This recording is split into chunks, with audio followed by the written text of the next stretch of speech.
So let me introduce to the stage our sponsors for the evening, RHE Global.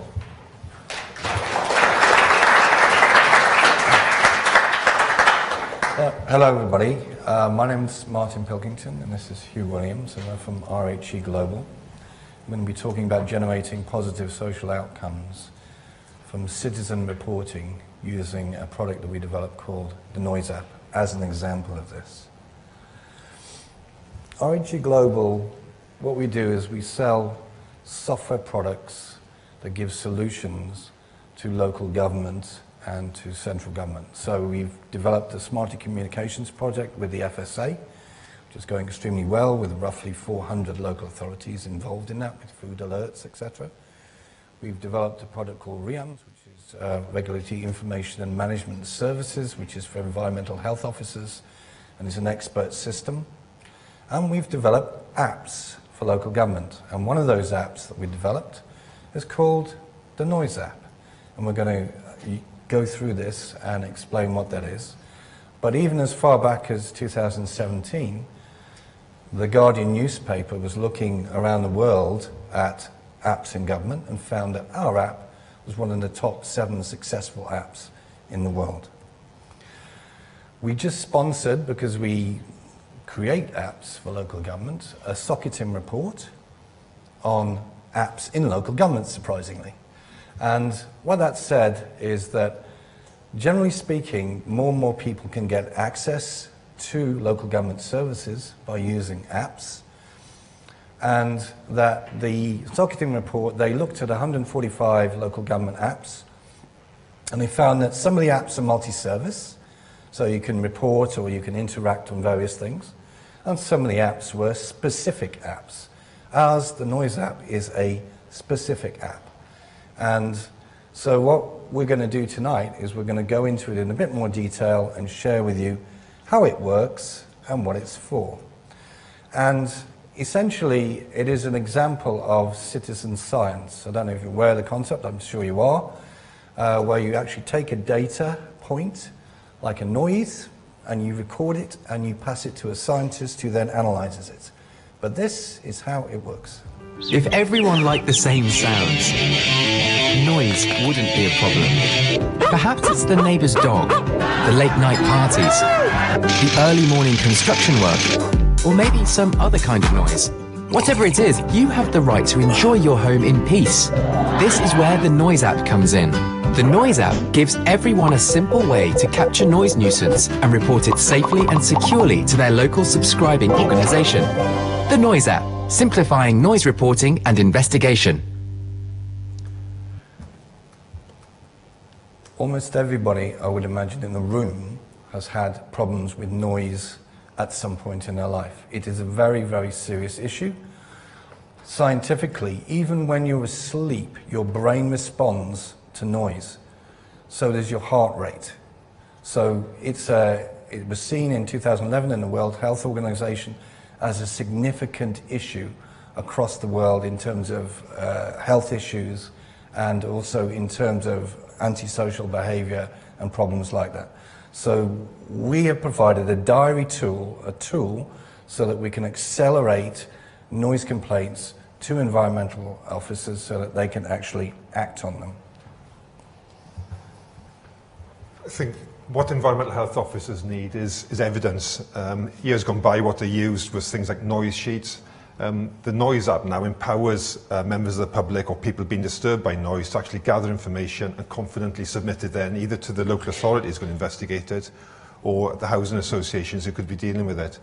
What it also does then is enables the noise problem or the noise to be captured in a standard format and in a standard way. If you look at the triangle, what we're trying to do here is collect data, but then hand that data, as Martin said, over to environmental health officers, the scientist people, who can analyse it. They can then decide what action is needed to remedy it and what interventions are required to resolve the problem.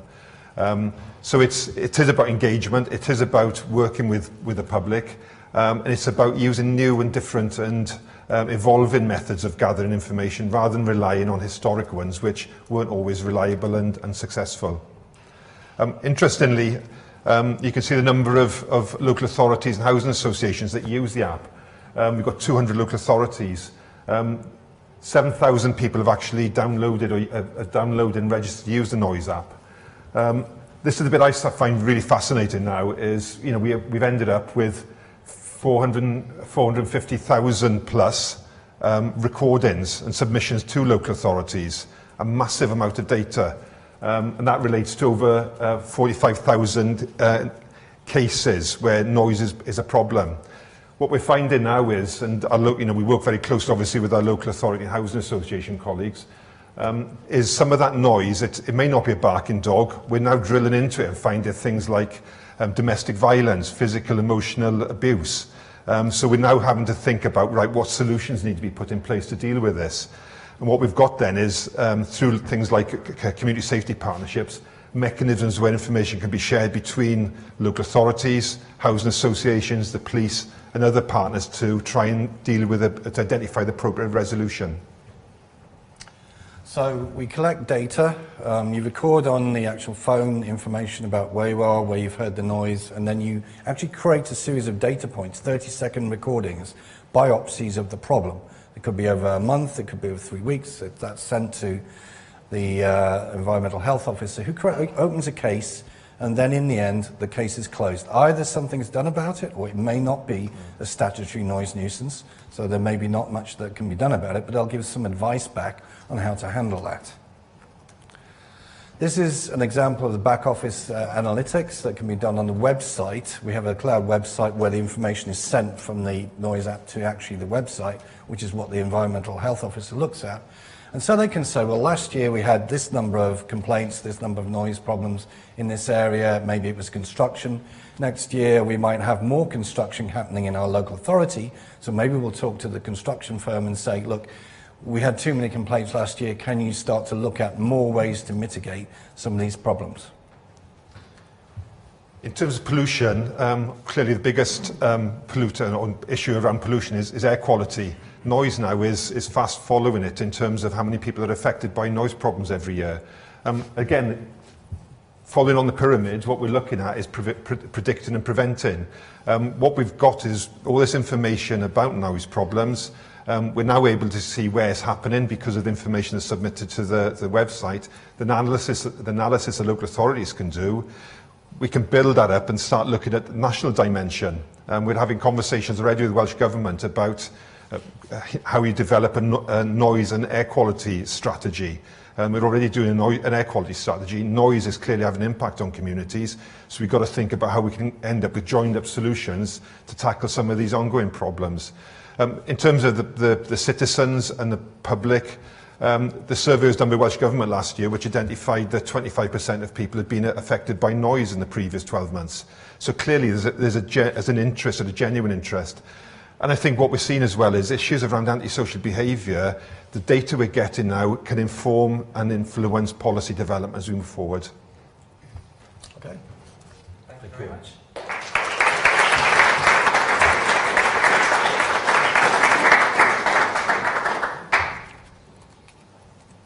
So, questions on the Noise app and everything around it. So we've got one at the front, we've got another one at the front. Have I got a third question to take it? And one at the back, and then we'll come to you next. So, down here at the front. A quick one. Are you opening the data sets on noise maps? Like, you've got beautiful data. Thank you. We've got one here as well, I think. Thanks. Like many people, I kind of want fire and I want ice and I want them together and I want them now. I want the creative destruction and innovation of private sector developers putting stuff together for us as local authorities, and I want standardization and simplicity for the citizen.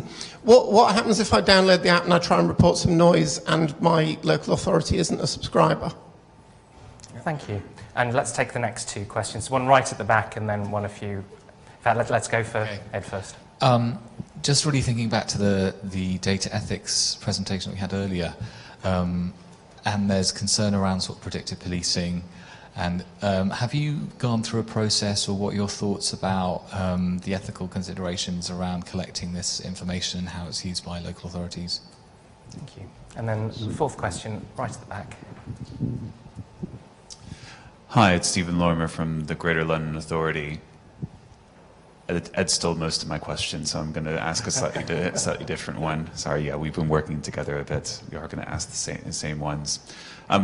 We talk a lot about how we help our boroughs or local authorities try to define what their needs are, and then coming towards a solution. And the question is, what has your experience been with your clients of them actually knowing what they need? For example, getting their citizens to have empathy for each other and communicate with each other, and are they bypassing going that process by through solutions? And I'm just interested to hear your thoughts of that experience as a vendor. Thank you. Okay. So noise maps. We can through this app get locational data that will give a picture of where noise is occurring in different places within a local authority or housing association.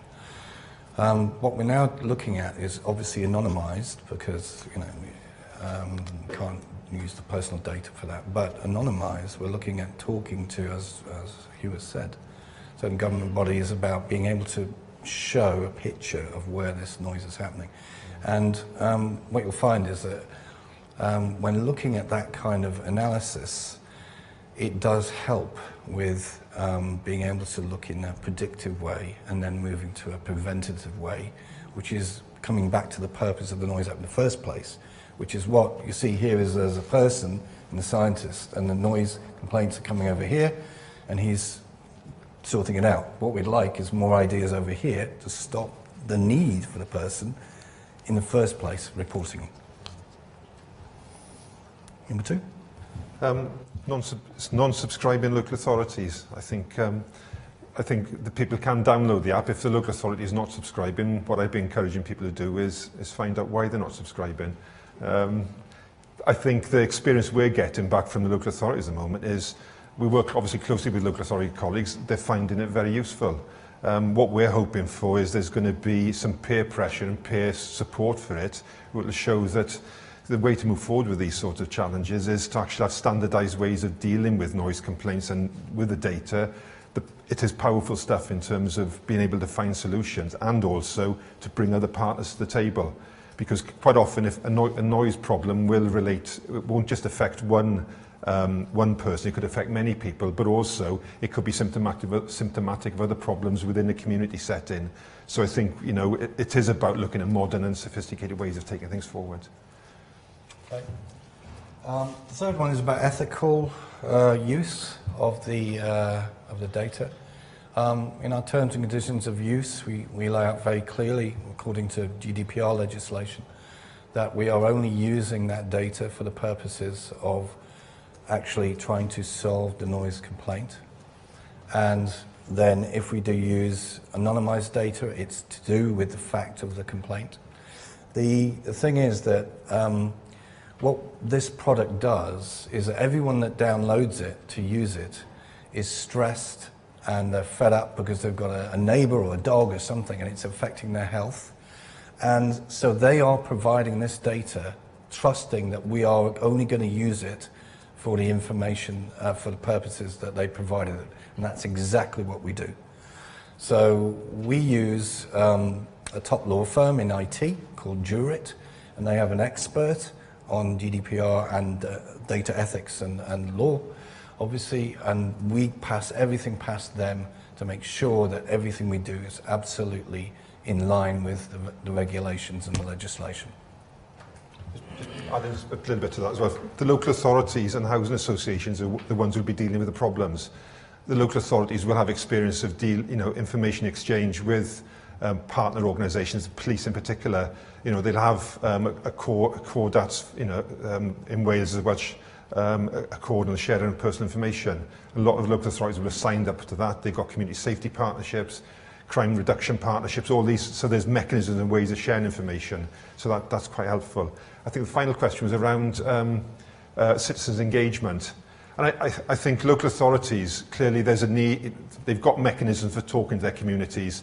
There's mechanisms for feeding information back into the local authority, whether it be through the local councillor, whether it's through different sort of community settings. But I think there is a need, to engage with local authorities, to engage with citizens so we can get accurate feedback on problems that are occurring and finding out whether some of the solutions are working.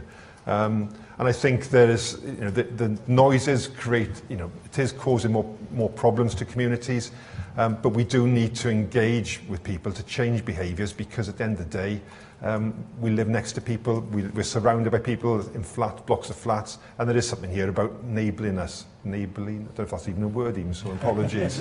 Another Welsh word for it. Okay, thank you. Excellent. And we've got time for another quick question, or possibly two. Got one down at the front and one there as well, and one there as well. Let's go through all three really quickly. We can do this. Yeah. Hi, so quick question hopefully. Who owns the data? Is it you, is it the local authorities? And who analyzes the data? Is it you or is it local authorities? Because in my experience, the capability for analysis in local authorities is a very varied landscape.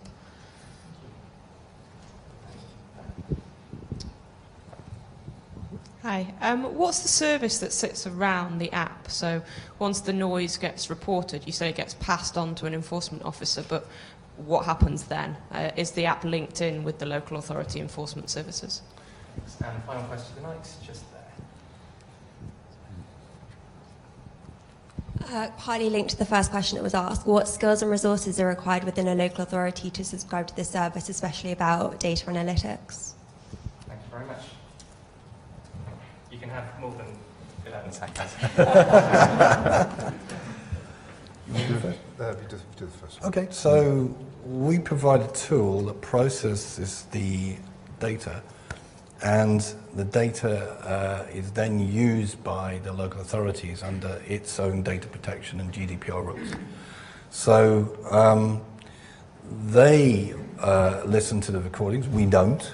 So only the people that are authorised to make a decision on whether that is a statutory noise nuisance or not inside local government or housing associations get to listen to that data. Nobody else does.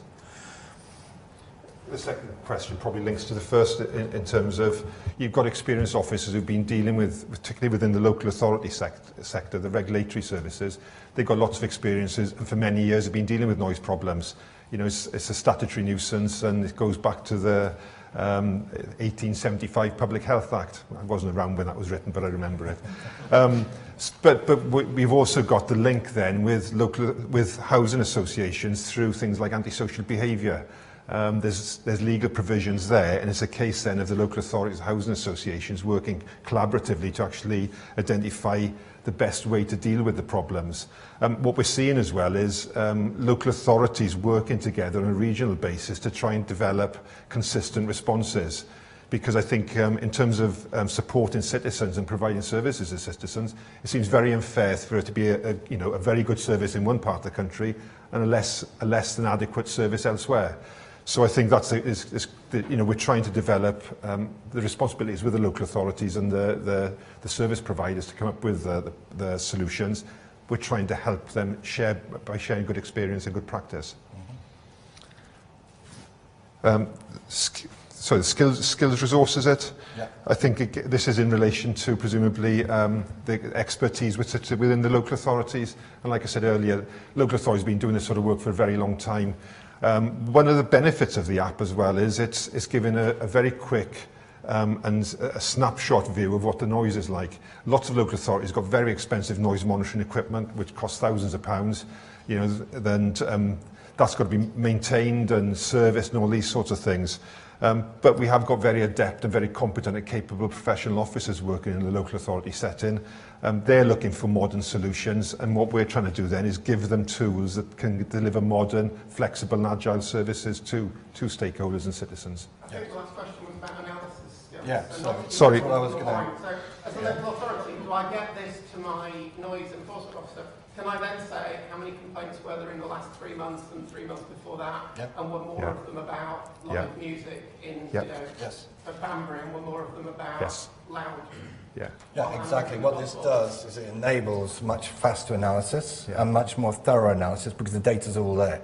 Okay, so before it was just manual timesheets, so actually crunching a load of data was a real big problem. This gives you the data, it gives you the analytics within the product itself. Then you can, if you have an API, which we create, you can pull it into Backoffice, you can do analytics on it. But the people who are supposed to see this data are the ones who actually do that work. What we want to do is move it to another level, which is to say we want to cooperate with communities and charities and other bodies to look at the anonymized data and say, right, how can we now look at prediction and then what are the preventative measures? Because what I want to do and what Huw wants to do in our company is, as I say, instead of the main flow coming to here, is start to flow back to actually prevent the need for the noise nuisance being reported in the first place. Thank you very much indeed.